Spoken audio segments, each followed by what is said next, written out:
गजाननं भूतगणाधिसेवितं कपितजम्बूफलचारुभक्षणम् उमासुतं शोकविनाशकारकं नमामि विघ्नेश्वरपादपङ्कजं लम्बोदरं नमस्तुभ्यं शतमोदकप्रिय निर्विघ्नं कुरु मो देव सर्वकारेषु सर्वदा सर्वमङ्गलमाङ्गल्ये शिवे सर्वार्थसाधके शरणे त्र्यम्बके गौरी नारायणे नमोऽस्तुते वंशे विभूषितकराधरणे हृदावात् पीताम्बराधरणबिम्बबलाधरोष्टात् पूर्णेन्दु सुन्दरमुखारविन्दनेत्रा कृष्णात् परं किमपि तत्त्वहं न जानामि। भोले गोवर्धन महाराज की जय, कृष्ण बलदेव की जय, कार्तिक महात्म्य की जय। कार्तिक महात्म्य 16वां अध्याय। आज 15 नवंबर 2020 दिन रविवार। आज अन्नकूट गोवर्धन पूजा, विश्वकर्मा डे, विश्वकर्मा दिवस। आज विश्वकर्मा की पूजा और अन्नकूट गोवर्धन पूजा। गोवर्धन का मतलब होता है गौ को बढ़ाना, गौ माता को बढ़ाना। ठीक है जी। तो कार्तिक महात्म्य का 16वां अध्याय।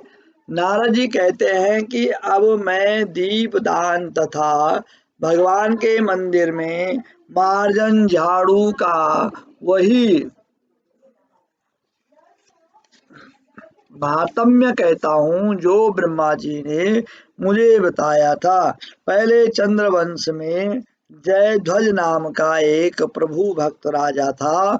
राजा स्वयं मंदिर में जाकर मार्जन करता, झाड़ू पोछा करता, दीप जलाता। एक समय वितिहोत्र नाम वाला राजपुरोहित स्वयं राजा को यह काम करते हुए देखकर विस्मय से पूछने लगा कि हे राजन, भगवान को प्रसन्न करने के और भी अनेक भक्ति के कार्य हैं, परंतु आपकी श्रद्धा मंदिर में मार्जन तथा दीप जलाने में इतनी अधिक क्यों है? भगवान कृपा करके इसका कारण बताइए। तब राजा हाथ जोड़कर बड़े विनम्र भाव से कहने लगा कि हे महाराज, इस संबंध में मेरे पूर्व जन्म का एक अत्यंत विस्मयकारी इतिहास है जो भगवत कृपा से मुझे इस जन्म में भी स्मरण है। सतयुग में स्वरोचित मनु के अंतर में वेद तथा वेदांगों को जानने वाला एक ब्राह्मण था, जो महान विद्वान होते हुए भी खोटे कर्म करता था। इन खोटे कर्मों के कारण उसके पास सभी बंधु बांधवों ने उसका परित्याग कर दिया। एक दिन वह भूख और प्यास से अति दुखित हो घूमता फिरता नर्मदा नदी के तट पर जा पहुंचा और वहीं पर उसने अपने प्राण त्याग दिए। उसकी स्त्री व्यभिचारिणी थी अतः उसके बंधु ने भी उसे घर से निकाल दिया। उनके गर्भ से दंडकेतु नाम वाला महापापी मैं उत्पन्न हुआ, परंतु स्त्री तथा पैसे के अभाव में मैंने गौ, पशु तथा अनेक मनुष्यों की हत्याएं की। एक रात्रि को किसी दूसरे की स्त्री से भोग करने की इच्छा से एक सूने मंदिर में गया। वहां जाकर कपड़े से स्थान साफ किया, फिर दीप जलाया। इतने में इस शून्य मंदिर में दीप जलता हुआ देखकर गांव के रक्षक वहां पर आ गया और मुझे चोर अथवा डाकू समझकर लाठियों से मार डाला। देह से प्राण निकलते ही भगवान के दूत वहां पर आ गए और मुझको सुंदर विमान में बिठाकर बैकुंठ ले गए। कार्तिक के महीने में भगवान के मंदिर में दीप जलाने तथा झाड़ू देने से मुझे इतना फल मिला कि कई कल्पों तक स्वर्ग का सुख भोग कर फिर मैंने चंद्रवंश में जन्म लिया। यदि श्रद्धा और भक्ति पूर्वक कार्तिक के महीने में यह सब कार्य किए जाए तब तो इसके पुण्य का कहना ही क्या है, अनंत फल प्राप्त होता है। नारद जी कहते हैं, राजा पृथु, अब दूसरे के दीप जलाने का महात्म्य सुनो। मनु के वंश में रेवत नामक राजा था, वहाँ भद्र बुद्धि नाम वाला पुत्र था। फिर उसके यहाँ महापराक्रमी सुदर्शन नाम का पुत्र उत्पन्न हुआ। भद्र बुद्धि की राजधानी नर्मदा के तट के समीप महेंद्र पर्वत पर थी। एक समय सुदर्शन वन में शिकार खेलने के लिए गया। अपने साथियों के साथ घूमते फिरते उसे नदी में उस पार एक सुंदर कन्या को देखा। तब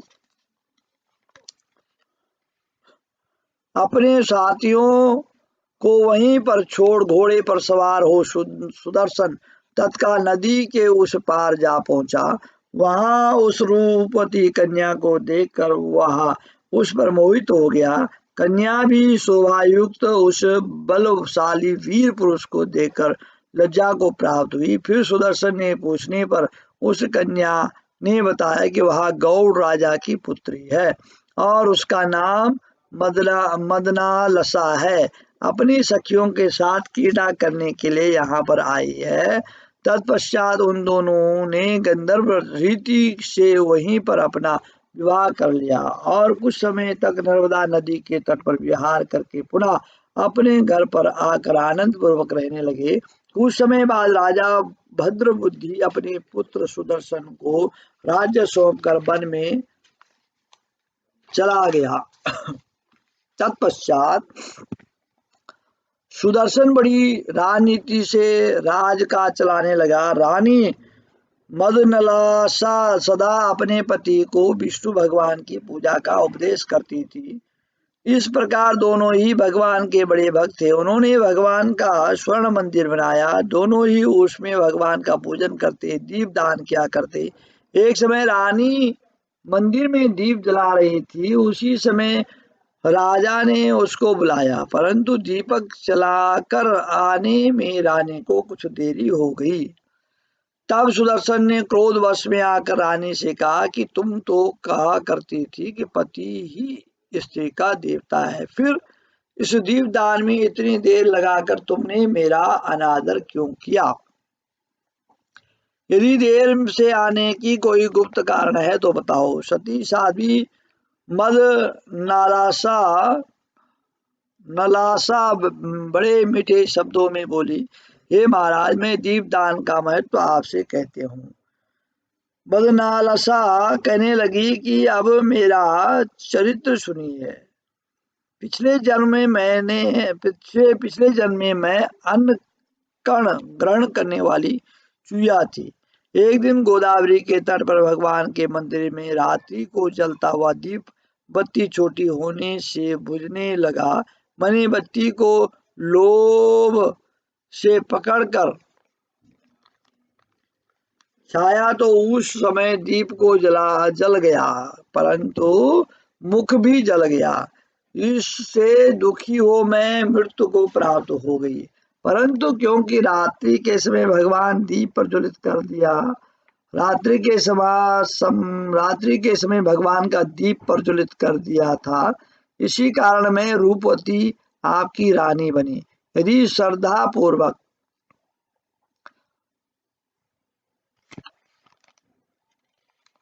भगवान के मंदिर में दीप दान किया जाए तो उसके लिए तो कहना ही क्या है। रानी अपनी रानी के इस या अपनी रानी के मुख से यह सब सुनकर के सुदर्शन कार्तिक मास में दीप करके आजीवन भगवान के मंदिर में दीप दान करने लग गया और अंत में वैकुंठ को प्राप्त हो गया।